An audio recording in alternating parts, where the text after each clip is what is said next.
How's it going, Blamers? Welcome to another episode of Blame It on Mel. Today we have Frank, the pastor's kid, the Marine, the husband who walked through fire when his wife had cancer. He's also on the Flinders cocktail. Meet my Taurus twin, Frank. Hello, hello. Happy to be here. Thanks for being here. Of course. You might be my most anticipated guest out of everyone. I'm glad to hear that. Yeah. I'm happy to be here. I'm really excited. Really excited. Let's start off by telling everybody how we met. Do you remember? I do. It was down in McCall at the Shore Lodge. Mm-hmm. And Shauna and I were going to go to bed after a long night of swimming and having some adult beverages, and we needed one more. And the rest is history. Basically, yeah. So we were there with some other friends that... Mutual friends. We didn't know were mutual friends. Correct, yeah. So we were there, and was it your guys' anniversary, or was it Shauna's birthday weekend? Birthday, yep. That's right. And we had originally met before, well, we had seen you guys, or seen your brother-in-law at the restaurant earlier. So we had, and I hadn't really met you, but Correct. You had walked by. And then we were just at the Shore Lodge at the bar getting drinks, and you walked in to get a nightcap, basically, for you and your wife. Yep, started talking to our mutual friends, and FaceTime Shauna, told her she needed to come down. Yes, and I can't remember. Did she come down? She did. She came down, and then we met you guys, and because you guys had just gotten out of the hot tub or something. Yeah, right? She was laying in bed. She was ready for bed. Yeah, for sure. Yeah, and then our friends had left because they wanted to go home, and we were like, it's not time to call it a night. Yeah. And we closed down the bar. Yep, and they kicked us out. And you were like, hey. I have redneck hot toddies in the room. Yeah. So we all went down to your room, and it's not a small room. You guys had the suite. It was a nice room. Yeah, you had a little hangout area. Yeah. And you made us redneck hot toddies. So what was in those? I did. It's hot water and Fireball. Mm-hmm. Hot water right out of the coffee maker. Mm-hmm. And that's when we knew you guys were cool, because you like to have a good time. And that's also when I found out you were also from a small town. Yes. Not just another small town, but also on the same Indian reservation that I was raised on. Yep. So we had a lot of stuff in common. We did. I remember, and we had a great time. We were very rowdy, had a lot of laughs. Yes, might have had security called on. Well, not security. What would that be? Hotels? I mean, the people who work there. Let's call it security. We'll call it security. Let's call it security. I feel like it just makes it a little bit more mischievous when you say security had to come, right? So yeah, that was a good time. And I remember that night, and I remember thinking, like, you guys are going to be really, really great friends. Yes. We kind of had like a connection right off the bat, all of us. Because I feel like, especially with couples, is that it's really rare to find somebody that you guys both like. Like, agreed. I like you, I like your wife. You like me, right? Yes, I and do. my husband, and yep.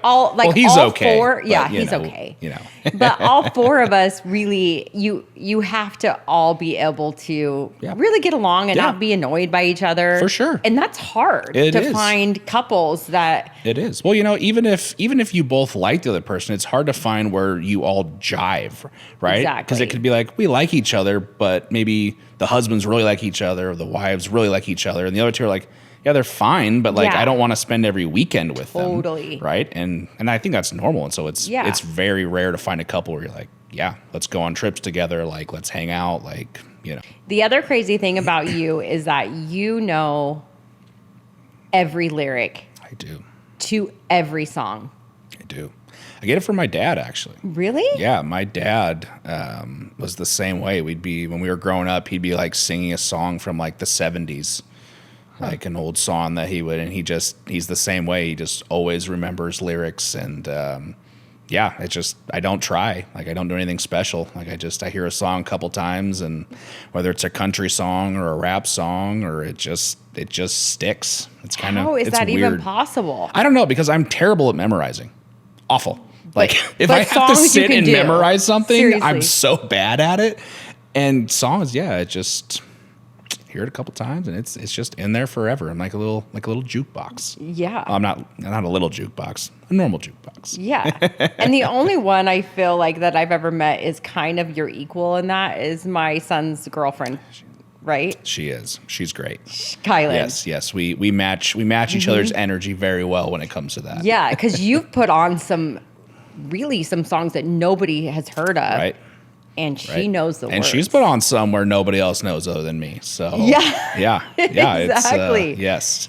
Yeah. Other than when she called you a fossil because you weren't able to That's true. connect to the ox. That's true. That was a tough moment for me. It was a tough moment because you were like, I'm not that old. Yeah. It was just, I accidentally closed the app, and she took that as this guy doesn't know anything, and he must be 100 years old. Yeah, but that's probably also the moment that you fell in love with her too. It is. We all love her. It kicked off the friendship. Really did. So yeah, she's awesome. We had a great time. That was a great weekend. Yes, it was. Okay, so you are the pastor's kid. I am. Yeah. Yes. So he was a pastor your entire childhood, Yeah. and then also into your adulthood as well. Yeah. He was a pastor for, I think, 40 years, 35 Wow. years. So before, during, and after my childhood. And yeah. So how does that upbringing kind of set you apart from other people that you maybe went to school with? Sure. I think it's very different. It was, went to church every Sunday, a little maybe more strict than some people growing up. But I think for me, it really set a good set of morals, right? I had two really good parents, two loving parents, two good people, right? They had their problems. We all have our problems. Yeah, absolutely. But I think, for me, it was very structured, and it was good, and it made me want to be a good person, not just because of religion, but just because I was around that type of environment. I was just telling someone this the other day. I thought it was really cool that my parents would discipline, right? Is they would never spank you in the moment. They would always send you to your room. They'd talk about it. They'd talk about the punishment with you. And then they would say, hey, because of this, you're going to have spankings, or you're going to be grounded, or we're taking this toy for whatever, right? Because you did this and this. And I always thought, I was like, that's a really cool way to do it, of I'm not going to do anything out of anger. And I thought that example is a really good example of just how I was raised of, it's okay to be angry, but don't do things in that moment just because you're angry. That's amazing. I cannot say the same thing about me. I'm not saying I always do it. I'm saying I wish I could. Yeah, as a parent, I wish that I could do that. But no, I act out of haste. Hey, that's okay. And I'm not saying they were perfect, but the general rule of thumb was that, Yeah. And so they didn't swear or anything like that? Nope. Yeah. Nope. Didn't swear, didn't drink. Didn't drink? Nope. Yeah. And did your mom work? Yeah, on and off. And my mom worked at the elementary school that I went to. But I think maybe the first 5 years, I don't believe she worked. She was a stay-at-home mom, and then which worked really well because she worked the same hours I was at school. And so, the hard part about being a pastor is you're really accessible 24/7. And so there'd be times where my dad had to make a run up to Spokane to go see someone in the hospital, or have different groups or meetings throughout the week, or go visit someone. And so with such a sporadic schedule, it was nice that she was able to work, but then also had a pretty similar schedule to mine. Yeah, that's great. So she was always there around the house, but then was able to go do that as well. That's good. So how do you feel like that upbringing shaped you into the Frank today? Yeah. I think it had a lot. Like I said, I think it instilled a lot of good morals, and, I think sometimes to a fault, I'm maybe too honest and want to tell the truth. Because you're Taurus. Well, there's that too.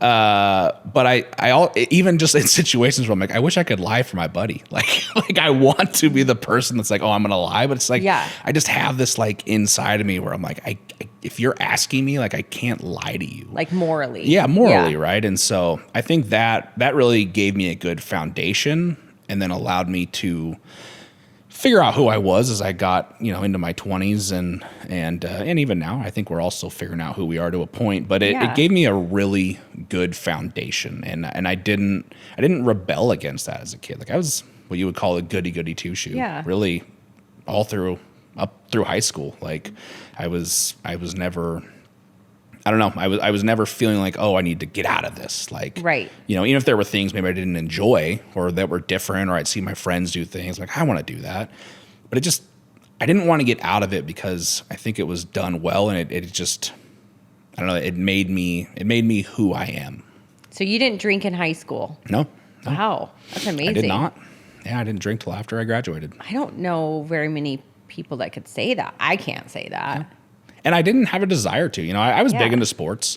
And so for me, I was just like, why would I risk? I had some friends who would get, maybe they got in trouble and got suspended, whether it was from school or had to miss games. And I was just like, because if you got caught drinking, you're usually like kicked off or but there was kicked off or games. Suspended. Yeah. Or, and I was into fitness as well. Like I've been lifting since 7th grade. And so to me, I was just like, why?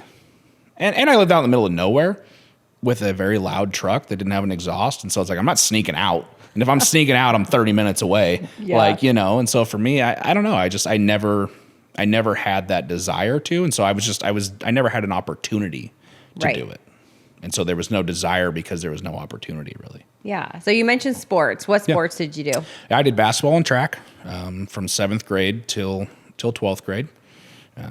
Enjoyed both of them. I was probably better at track than basketball, but I wished it was the other way around. You still hold some records. I do. I just found this out random. I wasn't Googling myself, by the way. I just happened to look at something and saw some track records. And I still hold the 4x1, 4x2, and medley, actually, out there. Yeah. Which I was kind of surprised at, but we were a pretty fast team. Well, because at the school that you go to, if you go to compete, they have the program that you get when you walk in, and they have all of the records on there. That is true.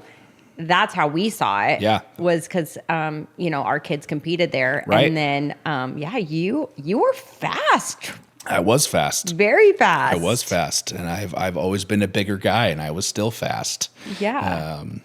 I remember I had a race where one of the 4x1s. Bigger, like not the size you are now. Not the size I am now, but when I graduated, I was 210 pounds. Wow. And how tall are you? 5'10". Wow. And I was running like an 11.4, 11.6, somewhere in there, 100-meter dash. I remember we were in a race, and we got done, and I passed this kid who looked like the normal sprinter of high schoolers. And he was like, I don't understand how a guy that big is that fast. Yeah, seriously. It's like, I don't either, but thank God I am. So how come you didn't play football? I was not allowed to play football. Really? Yeah, my dad always said that every guy he knew that played football had bad knees when they got older. Okay. And so as much as my basketball and track coach in middle school pleaded with him because I was the biggest kid out there. Yeah. And I played basketball like a football player. And you were so fast. That would be fast helpful. And strong, right? I've been lifting since 7th grade. And it's interesting. At the time, there was some resentment a little bit. Really? Not in a mean way, just in a like, I knew it was a sport I could probably be good at, right? Yeah. And looking back, it's like, I think if I had played, I could have been just good enough to maybe get some sort of offer from a small college. And it's like, that could have changed my whole life. I think my life worked out pretty okay. Yeah. I'm sitting on this podcast, so it's going awesome. And I've done a lot of interesting things. And so it's like, it could have changed everything just from that, right? And so I think it could be easy to look back and go, man, what could have been? But it's also like, look what you got, and what could have been worse, What if I did get a scholarship for a year, and now I had a bunch of college debt, and I blew out my ACL or a knee or got a neck. Football's a neck injury, right? And I didn't recover well from it, right? Who knows what could have happened? And I didn't have any resources to have, good doctors back then. Like, it would have just been trying to figure it out. And in the moment it sucked. Yeah. But looking back, I'm like, I don't miss it. Yeah, and you don't live your life with the woulda, coulda, shoulda. Yeah. Anyways, like that's not Frank. No, it's not. No, that's not Frank It's at not. all. Well, so what types of things did you feel like sports taught you? The thing that pisses me off the most is when I go to these kids' sporting events and they don't keep score. What? It just drives me nuts. Who doesn't teach? I don't know. We go score? to like, when my niece and nephew were younger, and I think it was Boys and Girls Club, maybe. I don't know. Oh. I'm talking like 7, 8, 9-year-olds. And it's like they weren't keeping score. And I'm just like, what are we teaching? Like, to me, the best thing about sports, to answer your question, I'll get off my soapbox here, is like, the best part about sports, it teaches you how to lose in an environment that really doesn't matter. In the moment, it matters, right? Yeah. I mean, you would never tell your kid this doesn't matter, but it's a great way to learn that like life sucks and you're going to lose. And let's be honest, you might lose more than you win, and that's sports, right? Even if you got a really good team and you're set up, you still might lose. You do all the right things and you still fail, right? And so I think that's what I love about sports, and that's why I think every kid should, even if they're not that good, it teaches you, hey, how do I not be good at something that really doesn't matter? Yeah. Like holistically, it doesn't affect the grand scheme of things. But I think it can teach you a lot. Yeah. Yeah. Even how to work with people that maybe you don't necessarily like. Definitely. That helps later on because, like, in your job, you have to learn how to get along with people that maybe you Of course. don't necessarily like. Yes. Yeah. You're not, I mean, I have conversations with my employees about that sometimes. Like, hey, I don't need you to like the person, but I need you to figure out how to be professional and have those conversations and I think it starts there. I think it also teaches some discipline too. Absolutely. Right? And you get to be around people where you can look at maybe it's your friend and you go, wow, you could be good, but you're not because you're not disciplined. And I don't want to be like that. Or it's the other way. You're like, wow, that kid's super disciplined. Like I want to be like that person. Right. Well, do you have any funny stories from sports? Man, funny sports stories. Or something wild? I mean, I have a sad one that we should have probably won state, and we dropped the baton. Did it? And it went outside the lane? Because, Yeah. you can still pick it up if it's inside the lane. It was a bad drop. Who dropped it? Not you. It wasn't me. No. Yeah. So I was the anchor. And oddly enough, though, this other kid was probably faster than me. I'll give him credit. He knows who he is. Is he the first? No, he was the third. The third. But what we would do is we would have him get the baton early and Okay. hand it to me late. So he was Okay. running about a 1:15 in his split, Interesting. right? Because he had long legs. He was an athlete. And we were close, but I gave him the nod to be like, and he was fast. He was definitely faster than our second leg. And I also feel like you can make up a little bit of on those corners totally. too. Yes. On that so third, he was the corner. Yes. Right. And he had those so if long you walk, legs. and yeah. if you're on the inside of that line too, you can make up almost a full stride. Yeah. He was getting the baton as we were like a yard behind. We were a yard behind the guy that was in first, and we were in like lane 4, and they were in like lane 1.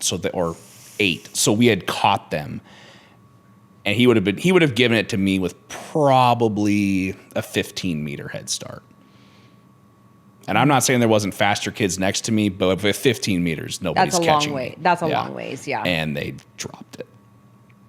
And this was your senior year? Yep. Senior year. And is that also the year that you guys set the record? No, we actually set the record in 2011. What does that mean? What year is that for Sorry, you? 2011. My junior year. Okay, so your junior year. Yeah. So then you didn't break your junior year record your Nope. senior year. No, we did not. Did you not have the same for kids? I was trying to think about that. I don't think it was the same. I think we switched out our second leg, but our first leg, third and fourth were the same as the year before. That's wild. I think we had a kid transfer schools yeah. his senior year, and that's why it was different. That is what it was, and he was fast. He was actually our anchor. I was the second leg. Okay, and then your senior year, our senior year, you took he that transferred, spot. and I took that spot. Oh man, that's rough. Yeah, that was rough. Yeah. So you didn't even get a chance to even run that. Didn't even get a medal. And I would say we were the team to beat.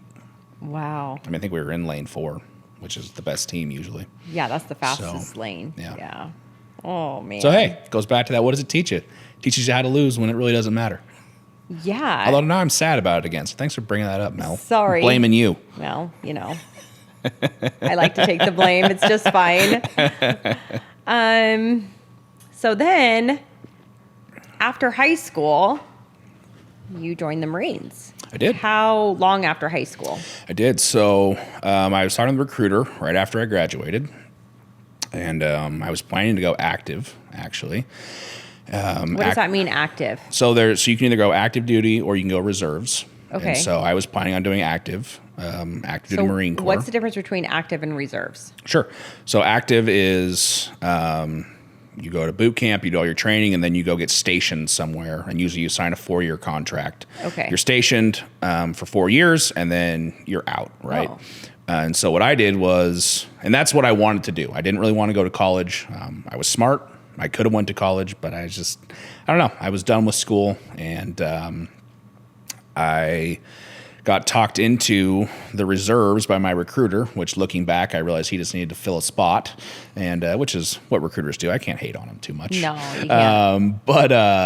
And the reserves is basically you go, you do all the same training, and then and it's a 6-year contract instead of a 4. And then instead of going and getting stationed somewhere, you get stationed at a reserve unit. So mine happened to be out of Spokane. And so the difference is you do all that training, you go check into your unit, and then you're basically a civilian for 90% of the year. So you have to get a job, and then you do monthly training. It's very similar to how the National Guard works. That's how the reserves work. And so you have, every month you have 2 to 4 weeks in the summer that you go do a bigger training. And so I joined that. So I did about 9 months of boot camp training, and I had to wait for a couple months. That's why it took 9 months to do all of that. Yeah. So do you ever go overseas then for that, or? So you can. Okay. Basically, you're prepped and ready.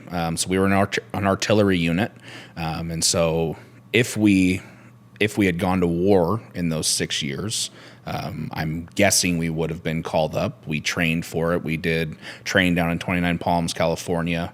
I actually did get to go over to Norway and Lithuania for 6 weeks to do some training. It was kind of cool. We got to train 4 or 5 other countries on artillery training, best practices, and do some shoots over there. And so, yeah. How was that? It was really cool. It was cool. Norway's expensive. Okay. It's beautiful, but I would say don't go. Okay. Yeah. The exchange rate is like 8 to 1.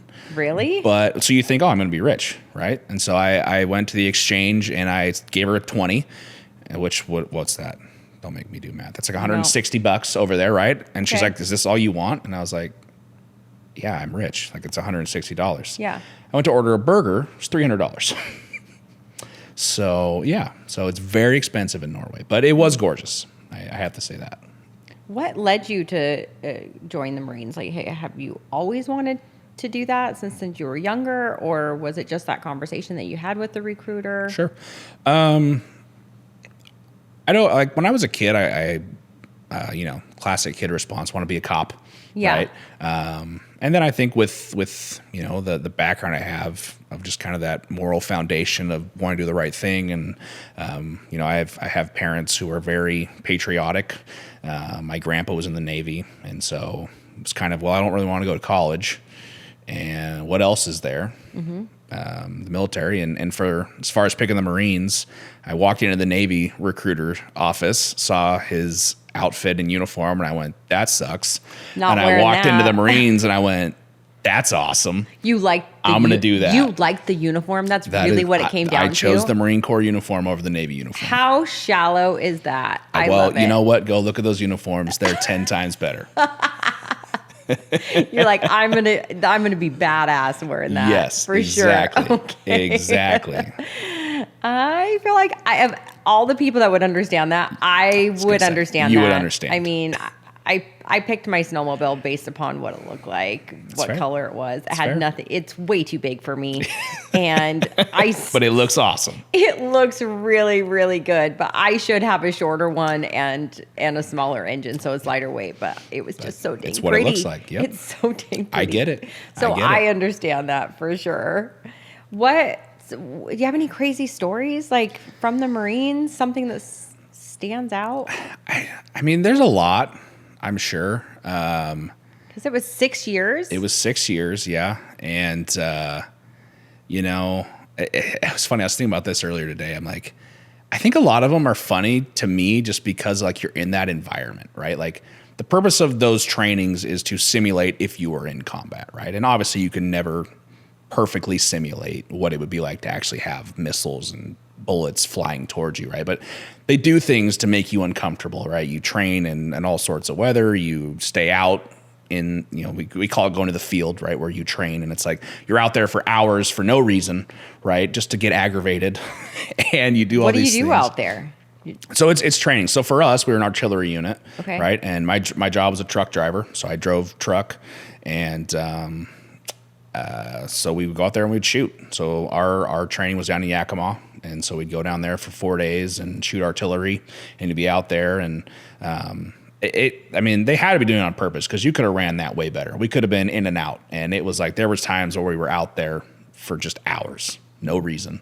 I think one of the stories I was thinking of, we're down in 29 Palms and it's about 130 degrees. So you're sweating like 29 crazy. Palms? 29 Palms is a training facility down, I believe it's south of Camp Pendleton, down in California. Okay. It's desert. So they send you all over the United States to train? Potentially. Okay. Yes. So a lot of our training was done in Yakima, but so every summer you do 2 to 4 weeks of called AT, annual training. And so you typically go somewhere different. That way you can train with other battalions and things like that, right? And so it's like 130 degrees, and we had this guy. I don't even remember his name. He was hilarious, but obviously it's very sweaty. We were out in the field for 2 weeks straight, 130 degrees. Obviously, you're not showering. 130 sweaty, degrees. 130. I mean, that's the point, right, where you can scramble an egg. Yeah. Oh, it was hot. I mean, there was docks out there. There was guys, passing out from heat exhaustion. I mean, I got heat rash. Like it was hot.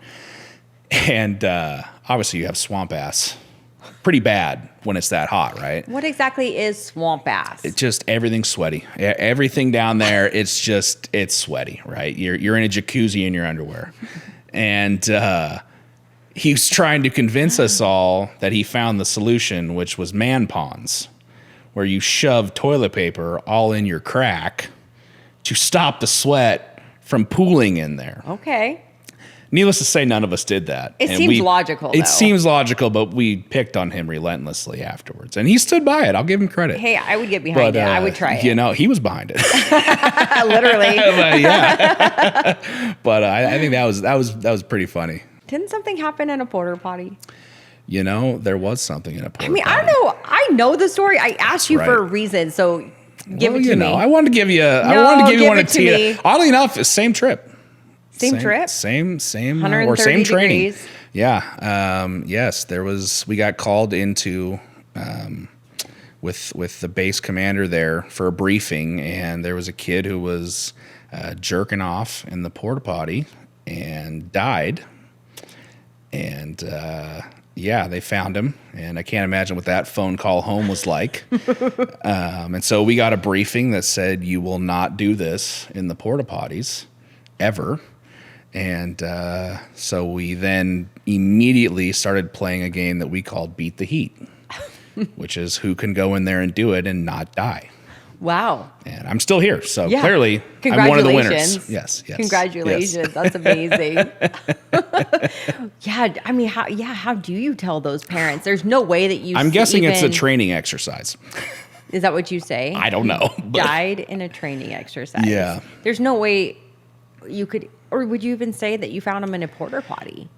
I don't know. I'm just glad I'm not the one that had to make that call. I am really curious. Yeah. I feel like I need to know. I really need to know. Yeah. So after that 6 years, right? You said it was 6 years. Yep. And then did you decide that you were done after that? Yeah. Yeah, I did. Like I said, so the weird part about the reserves is a lot, and this is one of the ways I got talked into it, was, hey, you can go to college while you're in the reserves, and then you can go be an officer, right? You have to have a degree to be an officer. And so I was like, oh, that sounds great, which is ironic because I was literally joining because I didn't want to go to college. Yeah. Right. And so I got in, I'm like, I'm not going to college. So obviously I'm not going down the officer path. Right. And so I got a job at the company I work for now, and I was kind of growing through the leadership kind of path, if you will, there. And this is probably about year 5. And I was in my current relationship. We weren't married, but that was going well, and we were talking about what life would look like. And you know, she didn't enjoy being at home by herself while I was gone for all that time. And well, because how often were you gone? It's usually about once a month for 2 to 4 days. It's not really that. It's not that bad. But then, you know, the last year when we went to Norway and Lithuania, I was gone for 6 weeks. Right. And with minimal. But that's not a normal thing. Every summer. Year? Normally it's 4 years, or 4 weeks. Okay. And so it's not that was the driving factor for me, but it was one of the factors, right? Sure. It was just my life was progressing, and I kind of had a conversation with myself of like, is this something I'm going to do for 20 years? And 20 being because you can retire at that point, and or is this something that it's kind of coming to a close? And I think for me, what really cemented it was my career was kind of taking off at work. Excuse me. And what were you doing for work? What you're doing now? Yep. Okay. Yeah. And so, like I said, I wanted to be a supervisor and work my way up, and that was just going really well. And I knew guys who kind of did both. And there's some guys that balance it well, but I mean, also it's hard to be in leadership when you're gone that much. Right. You know, I mean, and then plus we get pretty good vacation out there. So it's like, now I'm going to be gone for all my military. Plus I'm going to take my vacation. I'm someone who I like to use the PTO that I'm given. Right. And so ultimately for me, it was really just a life decision of, do I want to commit to 20 years? Not really. So why would I do more?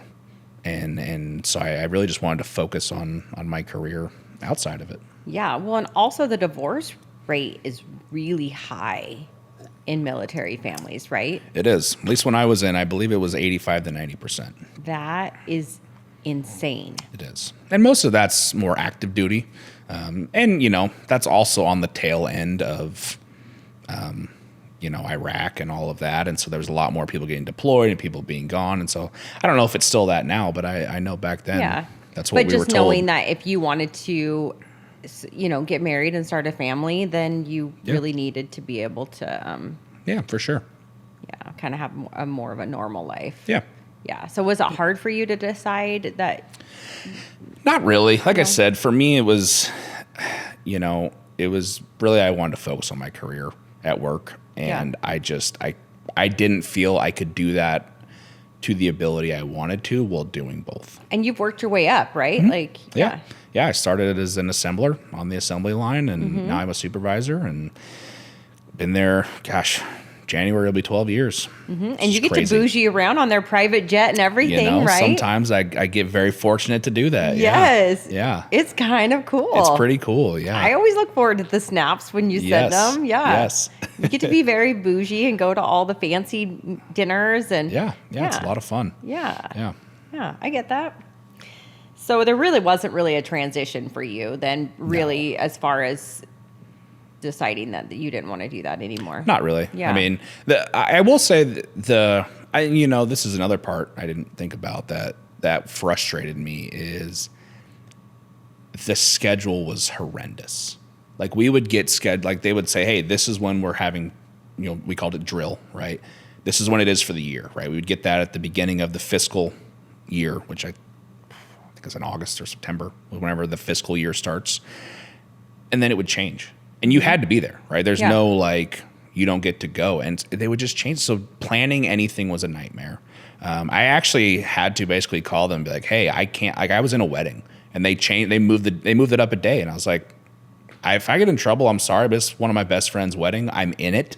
Yeah. Like, I'm not going to be there. Like, you can't change these things. Like, he actually asked me, he's like, hey, when's your training? And I told them, and then they moved it like 2 weeks before the wedding. Wow. And I'd had that schedule for 6 months. And so that was another factor that really, so one thing to transition from that was, it was nice to not have to worry about that anymore. Right. So that was really nice. Yeah, you could be a more reliable friend. Yes. Yeah. And I knew my schedule was a little more open. Yeah. So then how much longer after that then did you meet your wife? Well, I met her when I was in. Oh. Probably with 2 years left. 22. Yeah, probably with about 2 years left. Okay. Yeah. Okay. And how did you guys meet? We met playing darts, actually. Darts? Yeah, for our first time. She was That subbing makes for a sense. team. You're pretty good at it. You know, I was. She likes to gloat a lot, and she did beat me the first time. You didn't let her win.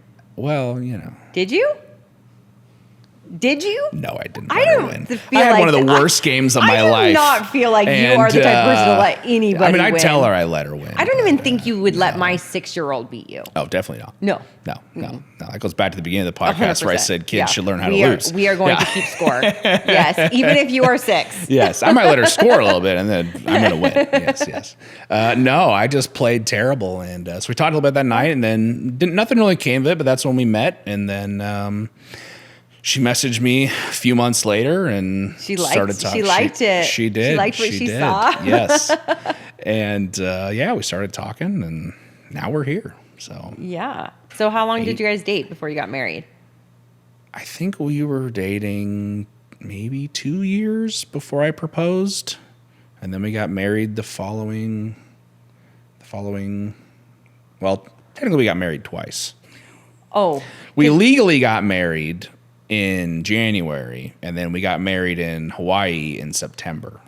The reason being is she's self-employed, and I told her, I'm like, look, if we're committed and you have the world's worst insurance because you're self-employed, and the company I work for has amazing insurance, right, and you break your leg, and now we got a $15,000 medical bill, I'm like, why don't we just go get married? Which I think both of us are maybe a little naive to how real that was to go do that at the courthouse as we were standing there saying I do. And I'm like, man, this is really real. I probably should have invited my parents to this. But if you ask them, that's how I've been my whole life. My mom had to find out what was going on from other kids' parents because I just didn't. You I don't know. didn't communicate. I didn't communicate, which is weird because I think I'm a reasonably decent communicator and those kind of things. I don't know. But yeah, so we got legally married then, but we actually got married. The one we celebrate, the biggest one, is our September. Okay, yeah. So, and that's when you got married in Hawaii, right? Yes. Okay. Yep. So you don't celebrate too. Well, I mean, we usually go out to a nice dinner, but I think I got suckered into that one a little bit. Oh, yeah. She's worth it. She really is. So then how much longer after you got married then did you find out some not so great news? Yeah, we found out she had cervical cancer probably 2 years in. I'm trying to think, we just had her 3-year checkup. So in 2022, we got married. So yeah, about 2-3 years in. So really still newlyweds. Very much so, yeah. Yeah. What was that like? And new to the relationship. Yeah. Really, Yeah, I would definitely say probably the first 3 years, at least in our marriage and most of the people that I talk to, that's sometimes, I mean, it's usually really hard. Yeah. Yeah. It's really hard. It was hard. Yeah. And then to throw cancer into all of that is extremely difficult. Well, it was hard. We had, oddly enough, just started talking about the fact that maybe we would like to try to have a kid. And so she actually went in to get her birth control taken out. And that's when they were like, hey, you should probably go get this looked at more. And so that's when we found out and got the diagnosis. And yeah, it was pretty challenging. And to give us both kudos, I think we handled it pretty well. I think we each both had a night where we maybe went a little crazy. But other than that, I actually think we both handled it pretty well. Yeah. Because was there going to be a chance that you thought that you could still have kids at this point? earlier on? Yeah, so she did a cone biopsy, and so they got to take some of it, and basically when we went to see the specialist, she was like, there's 2 different things we can do. We can do one where we try to leave some of your cervix, and you might be able to have kids, and then you're going to be right back in here, and we're going to have to do the procedure, or we just do it. And I basically told the doctor, I was like, look, it'd be great to have a kid, but I'm not trying to be a single dad here. So let's save her life, and then we'll deal with the outcome of that. Right. So were you guys able to save any eggs or anything like that? So she still has her ovaries, and so that is an option that we could have potentially in the future. I know, because the first night I met you. That's true. Do you remember? Yeah, I do remember. The first night I met you guys, and Shauna, your wife, had told me her story and about how she had a hysterectomy and wasn't able to have any, she wasn't able to get pregnant. And I don't even know. This crap happens to me all the time. Listen, I meet someone for the first time, and I know I learned their whole life story, and she's telling me about this. She's telling me that she still has her eggs. Yeah. And I'm like, I'll do it. You did. I'll do it. Which Brandon... I just met you, and Brandon immediately said, that's cool, she can live with you. Yeah, totally fine. Absolutely. Because I've already had 5 kids. I'm like, I am a machine. Like, what's one this. more? What's another one? I got this. And I remember like walking out of the hotel, like I don't think we were staying at the hotel. No, you weren't. I remember walking down, and he grabs me and he's like, don't you ever fucking do that again. Like, do not volunteer to do that. And I was like, it's reasonable. Yeah, reasonable. But I remember volunteering to carry your guys' baby. I'm sure I'm like way too old. It probably wouldn't have worked, but yeah. We'll let you off the hook. Well, thanks. But I mean, it's the thought that counts. It is the thought that counts. It's the thought that counts. Yes. Maybe one day I'll call your bluff. I think I don't think you were bluffing in that moment. I wasn't. I honestly, I remember. I think we could have went to the doctor right then.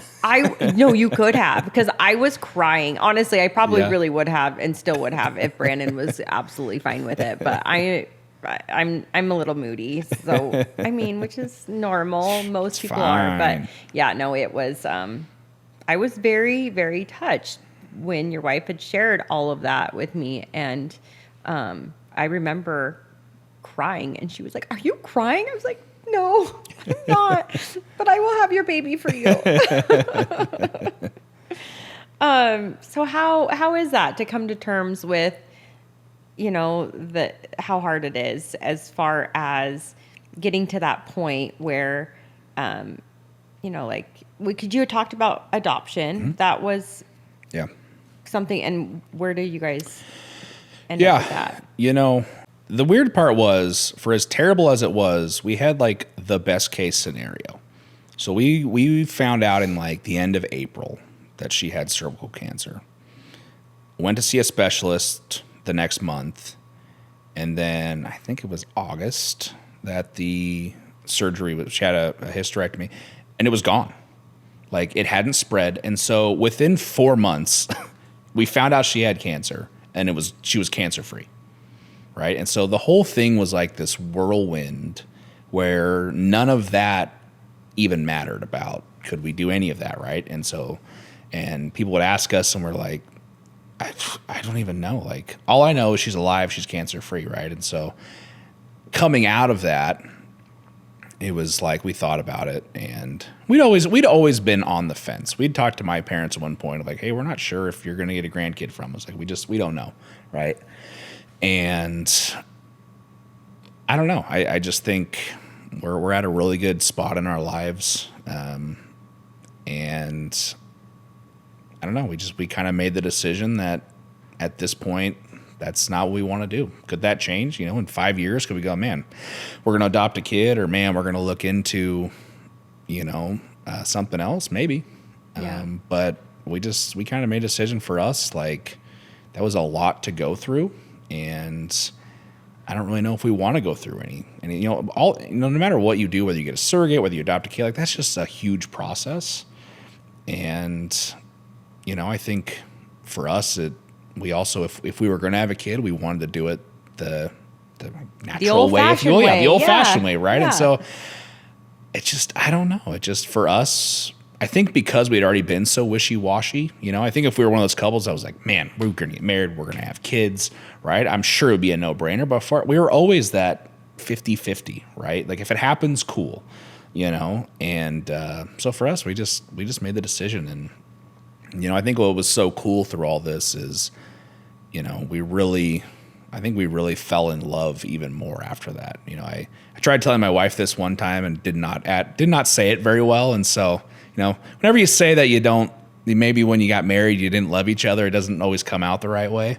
So yeah. I resaid it to her recently, and she agreed I said it a lot better the second time. But I said, I don't think we knew what love was when we got married.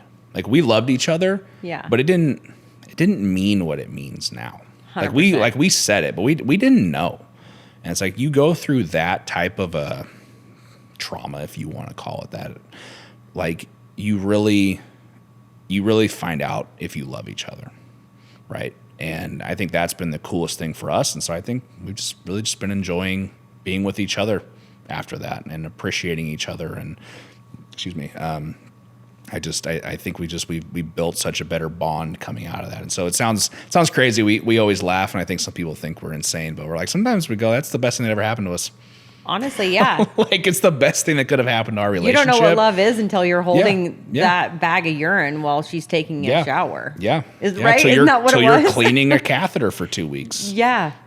Helping her out of bed every single day. Like it's, that's when you go, do I actually care about this person, or am I going to do this to go through the motions and then get out of here because I don't ever want to do it again, right? And it's like, for me, I'm like, I'd do it however many times I need to, and I've had a couple surgeries since then, and she takes care of me, and it's like that, I don't know, it brings you together.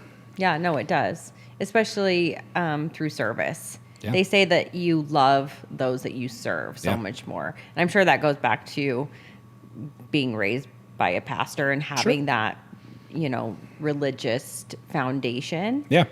Definitely. So you're on the Flinders cocktail. I am. Vitamin T, baby. Okay, so what happened? What were you like? Did you start gaining weight? Like at what point did you start feeling like you wanted to get control of your health? Sure. So when like I said, I've always been into lifting, and I was in really good shape in my early 20s. And well, yeah, you're a Marine. It's true. I was a Marine. Yes, I was. And they're not going to let you wear that uniform. No, they're not. And but I also had a passion for it, right? Like, I was just, I was still 205, 210 pounds. Like I had to get taped every single time for weigh-ins because I was overweight. But I had to get taped because I had so much muscle. What do you mean taped? So they do like to get your body fat percentage. So they would like tape your neck and your waist, and they do some math or something to say that. Okay. Yeah, it's kind of weird. To get your body fat percentage. And so you either have to be under a certain weight for your height in the Marines or in any military, or you have to be under a certain body percentage. And so I was always into that, right? And then, got married, and I think most people put on a little bit of weight when they get married. You get a little comfortable, right? But it just seemed to be like, I look at other people who I'm like, they're snacking all day. And I don't eat perfect, but I'm like, I eat 85% pretty good. Yeah. And it's like every year I was putting on 20 pounds, probably from, well, maybe not 20, 10 to 15 every year between like 25 and 30. And my wife, after going through everything she went and saw Flinders to get some of her hormones figured out, right? I mean, you go through cancer and a radical hysterectomy, your body's going to hate you for a while. Yeah, your hormones are absolutely screwed. Yes. Yeah. And so she went to him, and we talked to him, and he's like, well, I'd rather, I think he said this on the podcast a couple weeks ago, but he's like, I'd rather do couples, right? I want to take care of both of you. And so She got her stuff, and everything was going really well. He did say that to you. That's what he said to Brandon when he went. Yeah, he's like, I would love. We kind of said, hey, I'm kind of interested. Like, I feel like maybe my testosterone is lower. I took some different things when I was in my early 20s that I think maybe could have affected it. And he's like, let's explore that. I was like, I have good days and I have bad days. Yeah. Right. And I'm only 31, and I feel like I shouldn't have any bad days. Right. I'm only 31. Right. And so we went back in. He did my blood work, and I didn't have super low, but it definitely wasn't where a 31-year-old should be. Right. And which made a lot of sense. I told him, I was like, I have days where I feel great, I have a good libido, and then I have days where it's like I have no desire. I want to sit on the couch, like I have nothing. And so I've been on it for 11 weeks or so, and 11 weeks. Been losing weight again. I feel like I have a metabolism. My libido. How much weight have you lost? I've lost 30 pounds this year. Not just in those 11 weeks, but I was already starting to lose some weight before, Well, you got your tonsils out. You get kind of motivated. Got my tonsils out, which helped a lot. And but it's kind of good jump start, and I was kind of motivated with Shauna going in and seeing him, and she was seeing some results. And so I was like, all right, I'd like to go into this already kind of a little jump started. But yeah, just this morning, actually, I cracked 30 pounds. That's amazing. And, that's like a small child, like a toddler. It is. Yeah. Yeah. It's a small child. Yeah. And, and I haven't been doing anything crazy. Like I've been eating a little better than what I was. Like I've been watching things, but like, I'm not perfect. Like I still have fun on the wing. Sunday we were all hanging out, and I had a bunch of dip that I made on the smoker and chips and all this stuff. And it's like, I put on some water weight that next day, but I was able to get that all off within a couple days and get dialed back in by Wednesday, Thursday. And then I've lost a couple more pounds since then. Yeah. And it's like, it's how it used to be.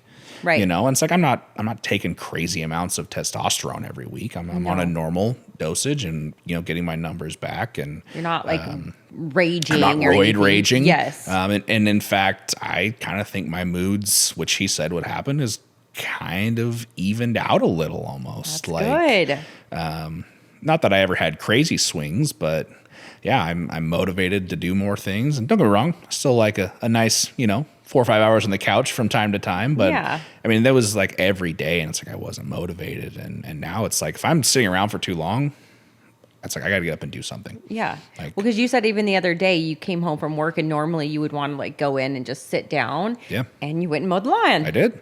Yeah. Yeah. It's like, I remember we were watching TV one night, and I just got up and started doing stuff. And Sean's like, what are you doing? I'm like, I don't know. I can't sit here anymore. That's amazing. Like, I'm enjoying the show, but like, I can't. And when you're in your low 30s, you should have energy to be able to go do that kind of stuff. For sure.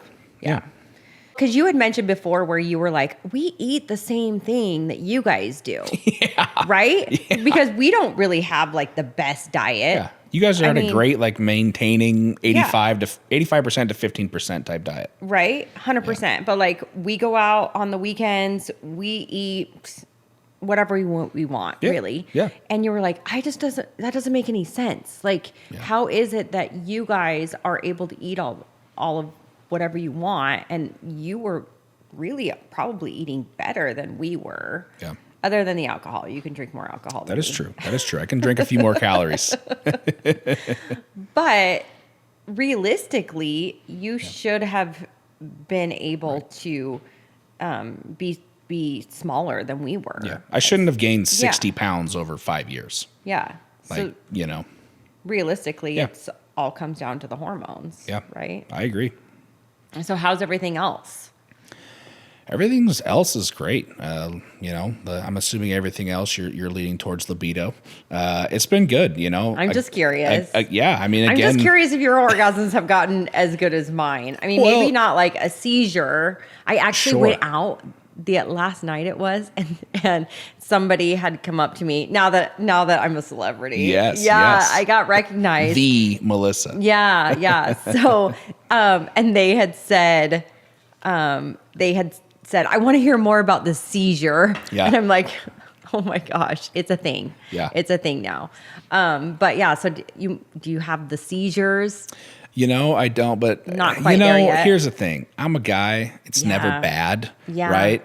And I'm still 31, right? Like I think my dad said it. Well, I told my dad a couple weekends ago that I was, on testosterone, and he was like, I think he said it right. He's like, I'm sorry you have to go through that at such a younger age, but I'm happy that you're figuring it out, right? So I never fully dipped off, right? Like I don't mind saying my number was 407, right? The range is 250 to 900, right? So it's like I'm right in that where it's like things were still okay, and when I was up to it, they were great. Like orgasms was great, libido was good, but then I would have another day where my wife could have came out in lingerie, and I'd have been like, could we just watch the movie? What? And that's not normal. No, and I hated that I felt that way. And your wife is hot. She is. She's gorgeous. And it's just like, why? Like, and why could it be the next day that I'm like, complete opposite, right? Yeah. And where now it's feeling like everything's leveling out. So to answer your question, they're always good. But I'm a guy,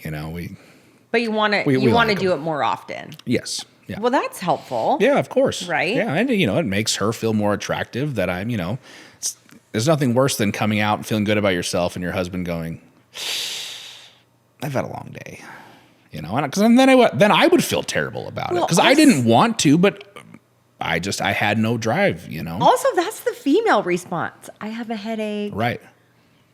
I don't really feel well. Yeah. Right? Yeah. So you were essentially having the female response. Yeah. Yeah, and the cool thing about us is we were very honest. And I told her, I'm like, something's wrong. Yeah. Like, I mean, I think probably over a year before we went to get everything, I was telling her, I'm like, this isn't just me. Yeah. Like, there's something wrong. Right. I'm 30. Yeah. There's something wrong. And so so it's been great. Yeah. Highly recommend getting your hormones checked out and going to someone. I know Flinders is busy and booked, but finding someone who is an actual hormone specialist and not just, a doctor that specializes in something else, right? It's like anything. If you need ear, nose, and throat, you go to an ear, nose, and throat specialist, right? If you need hormones, go to a hormone specialist. Right. Right. Talk to someone that has studies and specializes in that and learn, there's so much you can read on the internet too. Do some research try to learn things from the people that deal with them all the time. Yeah, I believe it. Okay. So Brandon, he had a really hard time as far as the energy level, those types of things. He was taking naps. Yeah. He wasn't really motivated. But also, he was having a hard time even being able to finish. And to go back to what you were saying about like the wife, where you feel like, am I not doing it for you anymore? Like, what is it? It's a tough thing. Yeah. So do you even feel like with you guys being on these things, do you feel like it is helping, like kind of like your marriage even? Yeah, definitely. Even as far as like even having a more positive mood too, that helps all of those things too. For sure. Because that's what Flinders was saying, is that it's really like it helps your marriage. Yeah. I think I've done more honeydews in the last 2 months than I have in the last 2 years. So I know that's appreciated. We talked about, acts of service earlier. Yeah. Right. It's like I'm motivated to do those things. Yeah. Where it's like before, it's like I wanted to do them, or I was like, I should do this. Yeah. I mean, even for me, I'm like, I should do this because the house needs it. But I'd be like, Now I'm like, it was the other day. I was doing something. I sat down. I was like, I got to go do it. Yeah. Right. Where it's just it's cool to have that pep. And so I think those things, bring you together as well. Totally. I totally agree. Yeah. And a good libido, a good sex life that's what you're supposed to do when you're married. 100%. That is intimate. It's the reason it's called intimate. Being intimate within one another, right? It brings you closer. It connects you. And so, when that's lacking, that causes its own problems. Totally agree. Totally agree. So let's go back to, you had mentioned that your parents don't drink or anything. Yeah. And you grew up that way. Correct. Right. So, but now you drink. I do. Is that something that is hard to do? Like, do you drink in front of your parents? I do. They ask that there's no alcohol in their house, and I totally respect that. Right. Yeah. I think if it's your home, you can have whatever rule you want. If we go out to dinner and they're paying, they prefer not to pay for that. And so I'll, let the server know ahead of time, hey, we're going to order a couple cocktails and that'll be separate. And okay. And I respect them. And they're respectful. They're very respectful. They don't want to pay for it, but if you want to pay for it, you can have it at dinner. Yes. And no, I think it goes back to just talking about how I was raised, right? For them, they're very respectful of other people, and for them, I know that they don't support it. Yeah. But I don't ever feel judged. I don't feel like we can. So when we're in our house, it's like, yeah, I'm gonna have a drink. It's my house, and right. The same as I respect your house and your wishes, I would want you to do the same for me.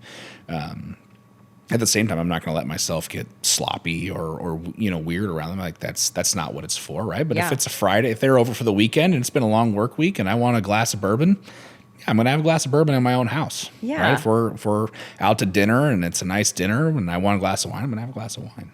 I love that. Yeah. And I love that they're respectful of it and you don't feel judged. Yeah. That's huge. I love it when people have two differing opinions. And I'm sure that it's always hard I know as a parent, you try to raise your kids a certain way. And once they make a decision to do something else, it is, you have to be able to respect that. Yeah. And I love that's where you are with your parents. That's great. That's great. Good. So you also swear a little, right? I do. Yeah. So what's your favorite swear word? I think the most versatile one is the F word. Yeah. Right? No, it's my favorite adjective for sure. Yeah. I think the military, taught me that, right? Mm-hmm. You can be called that in a good way, in a bad way. It's a verb, it's a noun, it's all these things, right? And I think, obviously growing up, right, we didn't swear. Mm-hmm. And I really didn't swear until after high school. Like I really didn't. I did some here and there. Was it really the military? It was some of it. Kind of brought that out, right? Okay. But I mean, I started swearing a little bit towards my senior year, and then, but even then, it was never something. And it's not something I go out of my way to do. I'm not talking. I'm like, how can I add a curse word to this sentence? It just comes out naturally. I think when you're training for the military to sign up for a job that you could go to war and you could go die, right? Like that. Yeah. That is what you're signing up for essentially. And you just realize that's like a word doesn't matter. Yeah. Like a hateful word can matter. Using it in a hateful way is awful, right? Like that does matter. But saying a word that someone determined is wrong, yeah, I don't understand that. And in the grand scheme of the world, it really doesn't mean anything. Like I don't understand who said. Someone looked at the letters FUCK and went, "That's wrong." Why? I don't understand it. Mm-mm. Now, if you're using it to be mean to someone, all right, I understand that. Yeah. Right, but just saying a word that doesn't have any hate. Same with "see you next Tuesday." Yeah. Yeah. Right, and other countries say that all the time. All the time, and you know that word now is a positive word now. I believe it. Yeah, because that's how words work, right?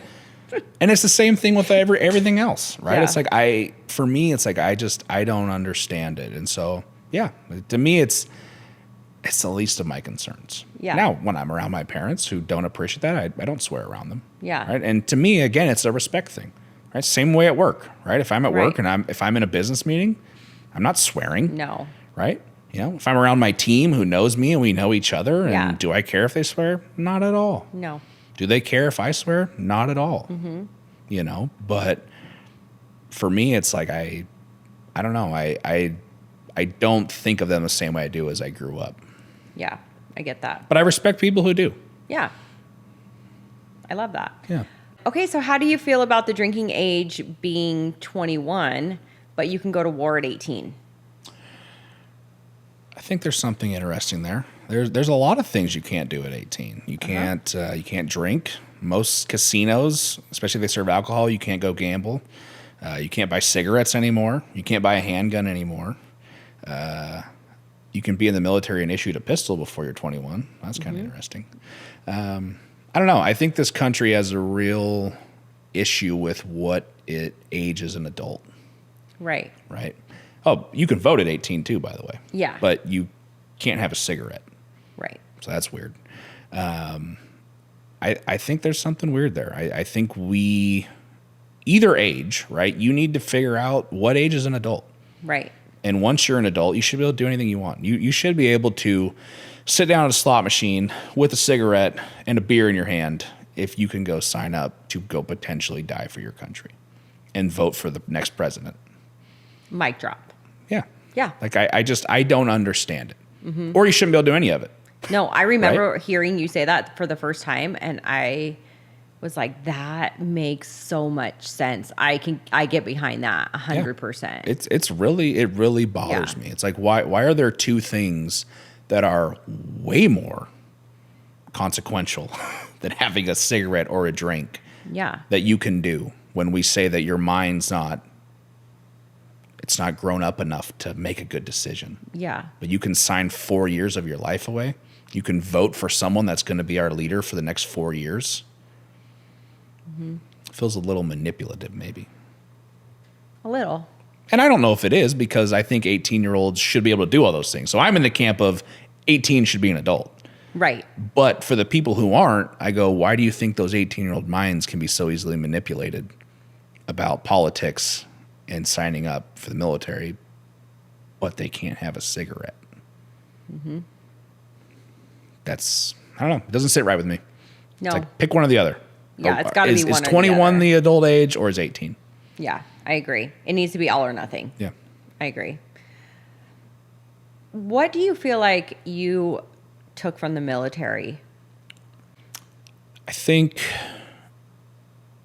it's kind of that sense of, in there it's brotherhood, right? But to make it more adaptable to civilian life, it's community, right? Finding those people that are your people, right? We found a couple more in McCall a couple years ago. That was right. me. It was you guys, right? Finding those people that are your people. Yeah. And you do anything for them, and they do anything for you, and the importance of that, right? I think unfortunately there's a lot of people that go through life and don't have a real friend, and we've been blessed to find some really good friends who feel the same way about us. And I think some of that comes from the military and me seeing those guys. It's like some of those guys annoyed me beyond everything. Yeah. Like, annoyed the hell out of me. But I loved them at the same time. It's like I'd have died for them. They'd have died for me. You know, we would have done anything for each other, and it's like finding those types of people you do anything for and they do anything for you. I think prioritizing that. I think a lot of people go, I just need to find some friends, when it's like, I don't need 15 friends. I'd rather have 6 good ones. I'd rather have 6 of those people. And so I think that's one thing that I really, really took from it. Because it's just, it's right there in front of you, What is your go-to drink order? Fall and winter time, it's going to be an old fashioned. Okay. Just a solid, easy cocktail. Mm-hmm. Summertime, if I'm golfing, it's a beer. Right? You can't beat a beer on the golf course. Maybe if you're on the lake. Really? Yeah, a nice ice cold beer. Split a 6-pack with a buddy, and then you split another one on the back 9. And then maybe a nice gin and tonic in the summer too. I've been drinking just tequila and lime juice. That's not a bad order either. It really isn't. Did you know that tequila is the only upper? I heard that somewhere. I actually don't know if that's true or not. I think you heard it from me. Probably.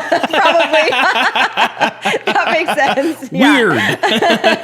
Yes. But yeah, you're right. It is. Yeah. It's made differently. Yeah. It makes me so happy. Yes. We went out the other day and we went ahead and we golfed 9, and I didn't do great. So we went in. That's the story of a golfer's life. Had lunch. And then Brandon was done with work, so I was like, okay, let's all go do another 9. Yeah. And I had a drink, and I golf so much better. We call it swing lube for a reason.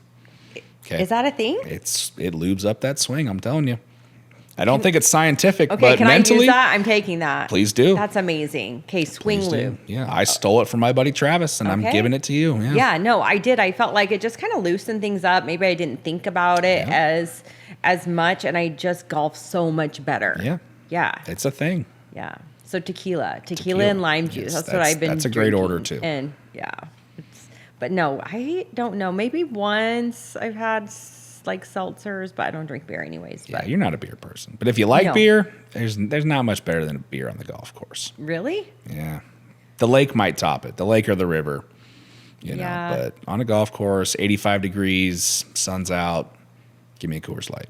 Yeah, I'll drink a Corona in Mexico on the beach, and that's the only time that I drink beer. Yeah. I think I've drank Corona or a beer at the frat house because that's makes sense. That's probably Keystone Light. That's the drink. No, they like their Coors Light, and they have Corona. Wow, they frat do. Boys got money. They didn't used to have money. Yeah. Not when I dated a sorority girl back in the day. It was Keystone and Rolling Rock. I think that our generation probably we help our kids out more than and there's nothing wrong with than that. our parents did. Yeah. I was on a strict budget. That's not true. Actually, I don't know who I'm trying to kid. You're trying to relate and it ain't working. Exactly. I'm like, that's not true. I remember I was like, had a certain amount every month and I'd be halfway through and I would call my mom and be like, I need a little extra. And they would just put it in my account. Yeah. So yes, I had a budget, but I always went over it and they always put more in my account. So it's fine. It's fine. It all works out. Yeah. Now my husband does the same thing for me. Perfect. Okay, so if you were going to pick one song that you were going to put on a drive, what is your go-to song? We know you know every lyric to every song, but what is? It's so hard. I mean, we're all hanging out at the lake. What are you grabbing? Okay, that helps. That helps actually. Okay. So what I was going to say is I'm such a wide variety, right? I think this is an easier question for someone who's like, I'm a country fan, I love country, right? No. I'm a pop fan, I love pop. I'm a rap fan, I like rap, all right? Of it. I love all of it. And so if we're on the lake, right, it's probably country. Okay. Gosh, one song. Man, I don't know. I mean, we're maybe talking like a Jason Aldean song, maybe. Really? Gosh, you're making it too hard. I don't know. I don't know. I would say maybe anything Jason Aldean. When the lights come on, it's pretty good. You play that right as kind of sun's going down, right? We're cruising back to the dock and we're getting ready to go have a fire like that. That goes pretty good. If we're just vibing, maybe a Post Malone song. I'm a big Post Malone fan. And as someone who likes all sorts of music, like every one of his albums is almost a different genre. Yeah. And so it's like I'll have different moods I'm in. I can play different genres, but that's the concert we need to go to next. We should. Yeah. We should. That'd be a lot of fun. Mm-hmm. Yeah. So what about Around the Campfire? I think you need a good mix. You need everything. You are always the one on aux. Like we choose Frank. Yes. Frank the Tank. Yes. He is even your 100%. College age kids choose me, which and they are picky. Warms my heart a little bit. You know, right? Like they are picky. Yeah, they are, and so I think you need a good mix and the vibe, right? It's like who's here, who knows what, but you need a good vibe of everything. So, what's one truth that you would want the listeners today to take away from? One truth: be yourself. Be yourself. You know, be yourself. And be yourself and be friends with people who are okay with who you are. Do you feel like that's hard to find? I think so because, well, I don't think it's as hard to find as people think it is. But I think sometimes... Really? I feel like it is so hard to find. My circle is small. That's fair. Because most people do not want to be themselves. Yeah. No, that's fair. You're probably right. It probably is hard to find. But I also think for a lot of people, and I don't think you're one of these people, but a lot of people get comfortable in a friendship and don't know how to move past that to go find a different friend. Someone who does, right? I had someone tell me this years ago. They said, every friendship has an expiration date. Every relationship, right? Sometimes it's when you die. Sometimes it's in 3 years from now. Sometimes it's 4. Maybe you stop working together. Maybe you disagree on something, right? But everything has an expiration date, and that's okay. Do you feel like that? I do. I've had friends. I've been close to certain people that I've worked with, or I was in the military, or this and that. And sometimes I reminisce. I go, man, I wish I could. But then I go, I got 6 or 7 friends right now, or we have a couple, or you get married and now you need couples friends, right? I still have some guys who it's just me and them that hang out, whether they have a spouse that, Shauna doesn't vibe with as much, or they just don't have a spouse. But I also now have a lot more couples friends, and so I think, be who you are and, figure yourself out, and life's about figuring out who you are. And it's okay if you don't have it all figured out. No, none of us have it figured out. No. No. And if you say you do, I don't want to be your friend, because I want to be with people who are willing to grow and learn. And if you're the same person you are in 5 years as you are now, I don't really want to be around you. 100%. And even if you're a great person now, right, just grow, change. Yeah, we're always evolving. Right? Evolve. Exactly.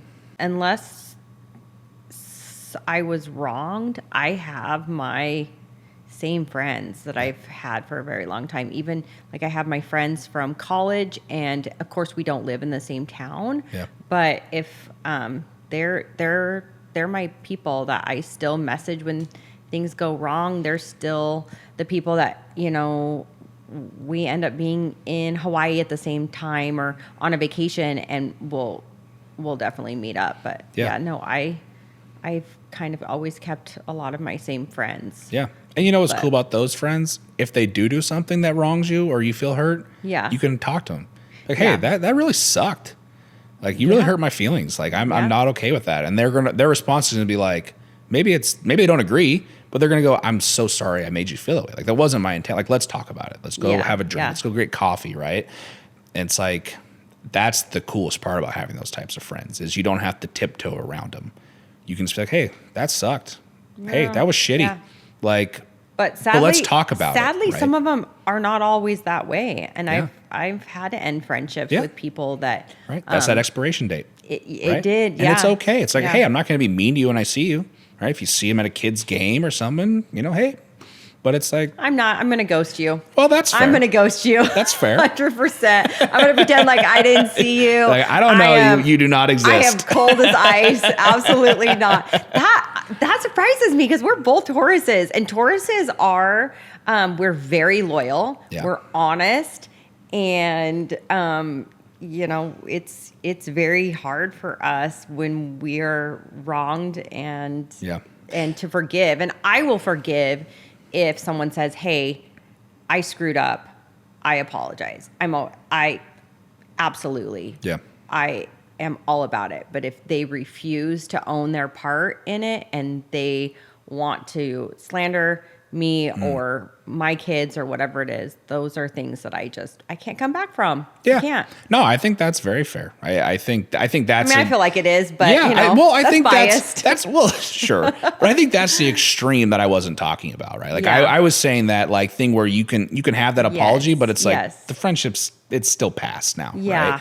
I do think, if you have someone who's talking about you or it's negative, like, there's definitely some people in this world that I can walk right by and they could be waving at me and I'm just, same. But I do think, I was more that way, but now working where I've worked and being around people and work, like you learn that how do you be professional around people, right? And so I think some of that's translated into my life, where it's just like, I'm going to say the hi bye, but like, that's it. Good for you. I am not professional at all. Yeah. And guess what? That's okay. Sometimes I wish I was more like you. Somebody told me, because I was nervous about being around somebody that I had a falling out with. Not nervous, but just, I don't love it. I don't love going into that situation when you know that they're going to be there. Yeah. And she said, oh, just treat them like HR. And I was like, I don't even know what that means.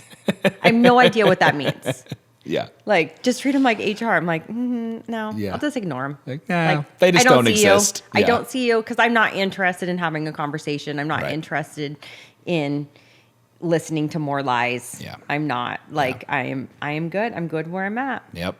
Yeah. Yeah. I get that. Yeah. But I'm glad that we found you guys. Same.